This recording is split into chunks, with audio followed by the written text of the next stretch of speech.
12واں حصہ حضرت محمد مصطفیٰ صلی اللہ علیہ وسلم۔ جنگ تبوک 9 ہجری۔ تبوک ایک مقام ہے ملک شام میں۔ ہمارے پیارے نبی صلی اللہ علیہ وسلم جب فتح مکہ اور غزوہ حنین سے فارغ ہوئے تو آپ کو خبر ہوئی کہ روم کا بادشاہ ہرقل مدینہ منورہ پر فوج بھیجنا چاہتا ہے اور وہ فوج تبوک کے مقام پر جمع کی جائے گی۔ قبل اس کے کہ وہ حملہ کرے، آپ نے خود ہی مقابلے کے لیے سفر کا ارادہ کیا اور مسلمانوں میں اعلان کر دیا۔ چونکہ یہ زمانہ بہت گرمی کا تھا اور مسلمانوں کے پاس سامان بہت کم تھا، سفر دور دراز کا تھا، اس لیے اس غزوہ میں جانا بڑی ہمت کا کام تھا۔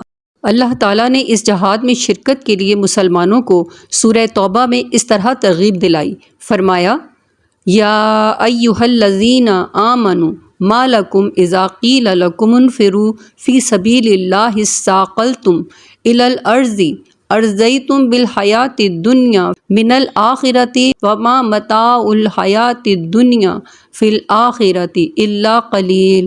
سورہ توبہ آیت نمبر 38۔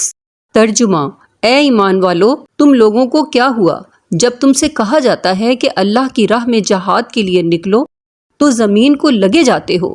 کیا تم نے آخرت کے عوض دنیاوی زندگی پر قناعت کر لی؟ دنیا کی زندگی کا سامان آخرت کے مقابلے میں بہت تھوڑا ہے۔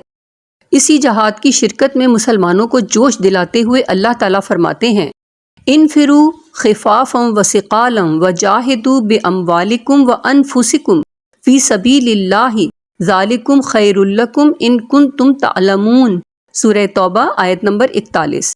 ترجمہ: نکل پڑو، خواہ تھوڑے سامان سے خواہ زیادہ سامان سے، اور اللہ کی راہ میں اپنے مال اور جان سے جہاد کرو، یہ تمہارے لیے بہتر ہے۔ اگر تم یقین رکھتے ہو تو دیر مت کرو۔ جو منافق تھے اور سچے مسلمان نہ ہوئے تھے وہ اتنی دور جہاد میں جانے سے بہانے کرنے لگے اور رخصت مانگنے لگے تو اللہ تعالیٰ نے ان کا پول کھول دیا اور اسی صورت میں فرمایا لو کانا ارضاً قریباً وسفراً قاصدا لاتبعوک ولکن بعدت علیہم الشقۃ وسیحلفون باللہ لو استطعنا لخرجنا معکم یہلکون انفسہم واللہ یعلم انہم لکاذبون۔ سورہ توبہ آیت نمبر 42۔ ترجمہ: اگر کچھ ہاتھ لگتے مال ملنے والا ہوتا اور سفر بھی معمولی ہوتا تو یہ منافق ضرور آپ صلی اللہ علیہ وسلم کے ساتھ ہو لیتے، لیکن ان کو تو مسافت ہی دور دراز معلوم ہونے لگی اور ابھی خدا کی قسمیں کھا جائیں گے کہ ہمارے بس کی بات ہوتی تو تمہارے ساتھ چلتے۔ یہ لوگ جھوٹ بول کر اپنے آپ کو تباہ کر رہے ہیں اور اللہ جانتا ہے کہ یہ لوگ یقیناً جھوٹے ہیں۔ مسلمانوں کا 30,000 لشکر اس سخت گرمی اور کم سامانی کے باعث بھی جہاد پر دور دراز روانہ ہو گیا، کیونکہ ان کے پیارے رسول صلی اللہ علیہ وسلم کا حکم تھا، لیکن بعض منافق لوگ نہ گئے اور بہانے بنا کر رہ گئے۔ اللہ تعالیٰ نے اس سورہ توبہ میں ان کی سخت مذمت کی ہے۔ اس میں سے صرف 1-2 آیات نقل کی جاتی ہیں۔ فرماتے ہیں فرح المخلفون بمقعدہم خلاف رسول اللہ وکرہوا ان یجاہدوا باموالہم وانفسہم فی سبیل اللہ وقالوا لا تنفروا فی الحر قل نار جہنم اشد حرا لو کانوا یفقہون۔ سورہ توبہ آیت نمبر 82۔ ترجمہ: یہ پیچھے رہ جانے والے خوش ہو گئے رسول اللہ صلی اللہ علیہ وسلم کے جانے کے بعد اپنے بیٹھے رہنے پر، اور ناگوار ہوا جہاد کرنا اللہ کی راہ میں اپنے مالوں اور جانوں کے ساتھ، اور دوسروں کو کہنے لگے کہ تم لوگ گرمی میں مت نکلو، آپ کہہ دیجئے کہ جہنم کی آگ اس سے بھی زیادہ گرم ہے۔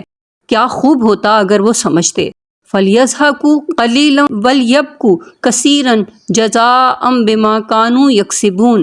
سورہ توبہ آیت نمبر 82۔ ترجمہ: تھوڑے دن ہنس لیں اور بہت دنوں آخرت میں روتے رہیں ان کاموں کے بدلے میں جو کچھ کیا کرتے تھے۔ یہ لشکر تبوک میں ٹھہرا اور شاہ روم کے لشکر کا انتظار کرتے رہے، لیکن ہرقل شاہ روم نے ڈر کی وجہ سے اپنا لشکر نہ بھیجا اور 2 ماہ کے قیام کے بعد آپ مدینہ منورہ تشریف لے آئے۔ جنگ تبوک کا قصہ ہمیں سکھاتا ہے کہ جب کافروں کے مقابلے میں مسلمانوں کو جہاد کے لیے بلایا جائے تو ہم سب کو بلا خوف و خطر اس میں شامل ہو جانا چاہیے، خواہ جہاد کے لیے دور جانا ہو، موسم کتنا ہی گرم ہو یا سرد، مال ہو یا نہ ہو۔ ہم سچے مسلمان تبھی بن سکتے ہیں۔ اللہ ہم سب کو ایسا ہی مسلمان بنائے۔ آمین.